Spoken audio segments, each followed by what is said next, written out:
Most financial gurus say a mortgage is a weight around your neck. They say that a monthly payment is a thief stealing your future. But what if I told you that by rushing into paying off that debt, you're actually killing your chance to have an extra $1 million in retirement?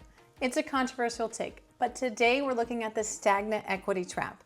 We're explaining why we chose to keep our low interest mortgage and put our cash into income producing assets instead.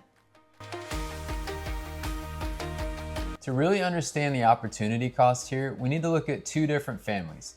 Let's call them Clear Title Chris for one, and then Compounding Catherine. So a little alliteration to make it more fun. Interesting. Yeah. Both Chris and Catherine are 35 years old. They both live in smaller houses with a $400,000 mortgage at a 4.5% interest rate. And both of them have an extra $1,500 a month in their budget that they want to put toward their financial future. Clear Title Chris hates debt. He wants to literally own his dirt. So he takes that $1,500 and he throws it at his mortgage every single month. Because of that aggressive strategy, Chris pays off his 30-year mortgage in just 12 years. By age 47, he has a total peace of mind. He owns his home free and clear. At age 47, Chris says, okay, now I'm going to take that full mortgage payment, about $2,000, plus my extra $1,500 and start investing that $3,500 total into the market. He does this for the next 18 years until he hits 65. Now let's look at Compounding Catherine, our other example. She has the same $1,500, but instead of spending that at the bank, she puts it in a low-cost S&P 500 index fund starting on day one. She keeps her 4.5% mortgage for the full 30 years. When they both turn 65, here's the reality. Clear Title Chris has a paid-off house and a retirement portfolio of roughly $1.6 million. Compounding Catherine, on the other hand, has a paid-off house and a retirement portfolio of over $3.1 million. So that's a $1.5 million difference. I bet people would never imagine that it would actually make that much of a difference in the long run. $1.5 million difference. So Chris literally paid $1 million peace of mind tax because he was afraid of a 4.5% loan.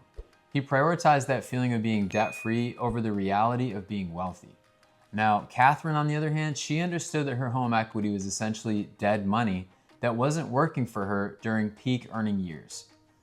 So let's look at this, the mathematical superiority of the spread. So why is there such a massive gap? It comes down to the spread. Think of it this way. Your mortgage is a contract where the bank is lending you money at a fixed rate of, let's say, 4.5%. If you take your extra cash and you pay down that mortgage, you're essentially getting a guaranteed 4.5% return on your money by avoiding that interest. But if you take that same cash and put it into the stock market, which has historically returned between 8 and 10% over long periods, you're capturing that spread of a 3.5% to 5.5%. Over 30 years, that spread is where millionaires are made. So in finance, we call this arbitrage. You're literally using a bank's money to make more money for yourself. When you pay off a low-interest mortgage early, you're essentially giving the bank back their cheap money so they can go ahead and lend it out to someone else for 7 or 8%. Why would you want to do that for them? Sounds crazy. And we have to talk about inflation. Let's explain how inflation actually makes our mortgage cheaper over time.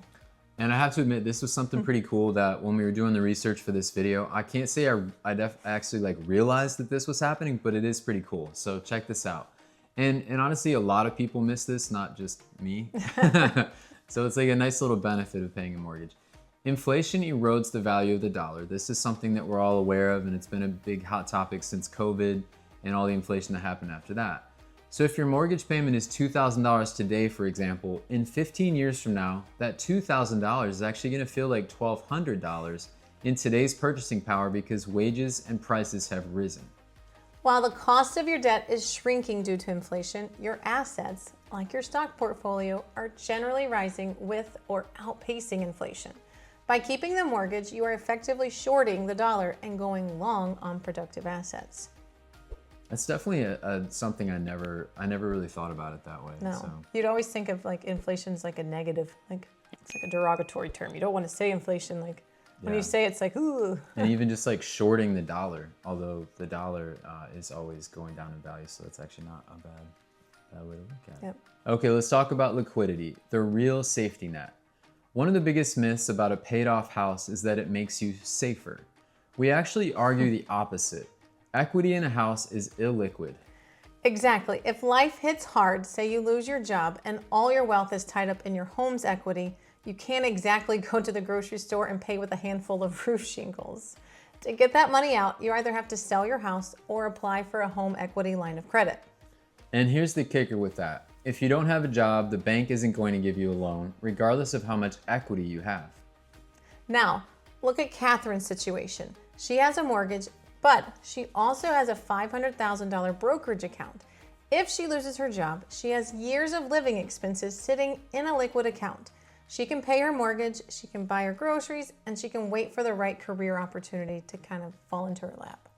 So it's kind of interesting, and I really hadn't thought about it like this before, but liquidity in this case is actually the ultimate insurance policy. So by redirecting principal payments into a brokerage account, you aren't just building wealth, you're building a freedom fund. And this is something accessible in a way that home equity simply isn't until you sell that property.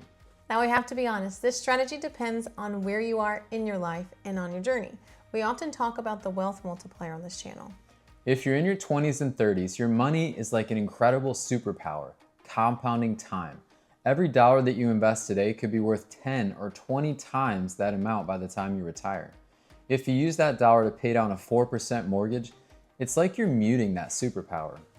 We do have ground rules before we recommend this though. You shouldn't be choosing investments over mortgage payments if you still have high interest credit card debt or if you haven't built an emergency fund. We believe in a strict order of operations here to make this work. You take care of the high interest debt first, obviously. Credit cards, like we talked about, they could be up to 25%. You get your employer match, you max out your Roth IRA contributions. Only after you invest at least 20 to 25% of your income should you even consider where the extra goes. And once you hit age 45 or 50, the math starts to shift. As you get closer to retirement, de-risking becomes more important than maximizing. That's when it might make sense to start looking at that mortgage more aggressively.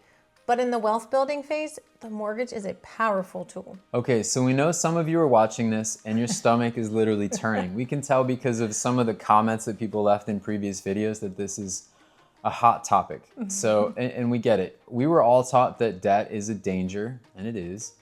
And you want to feel that peace of mind of total ownership. And we respect that. Personal finance is personal. If the stress of a mortgage is literally keeping you awake at night, then by all means, pay it off. No amount of math can replace a good night's sleep. But we do want to challenge you to think a little bit differently. Is that fear actually serving your future self, or is it a relic of a different economic era?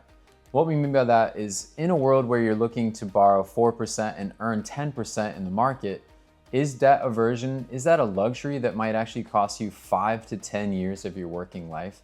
And as people that have worked for that long, that is a long time, especially if you don't necessarily love your job. Yeah. Even if you do love your job, that's still a lot of your time. Right. We choose to embrace the math because we want to reach absolute financial independence as fast as possible. We want to build a legacy for our 4 kids. And the fastest way to do that is to let our money work where it is treated best. And that's usually not sitting dead in our floorboards. So the mortgage trap isn't the debt itself, it's the dead equity. It's the hundreds of thousands of dollars that's locked into suburban drywall within your house that could literally be out in the world earning dividends and growth while you sleep. Don't let the psychological comfort of a clear title blind you to the mathematical superiority of compounding assets. So if you guys found this helpful, or if you completely disagree, let's have it out in the comments. We're totally fine with hearing the pros and cons of doing this, and we're also curious to see which way you guys are going and why. I think those reasons are really important, and maybe if you guys have paid off your house, how do you feel? How do you sleep at night? I'm sure you're doing pretty well, so Please feel free to share that. And if you want to see how we apply these rules to our own life, make sure to check out our latest 2 videos where we dive into our roadmap and share more on our housing journey and just our financial independence journey overall. So guys, please don't forget to like, subscribe, comment, hit that notification bell, and we'll see you in the next one. Thanks, Bye. guys. It's always in here.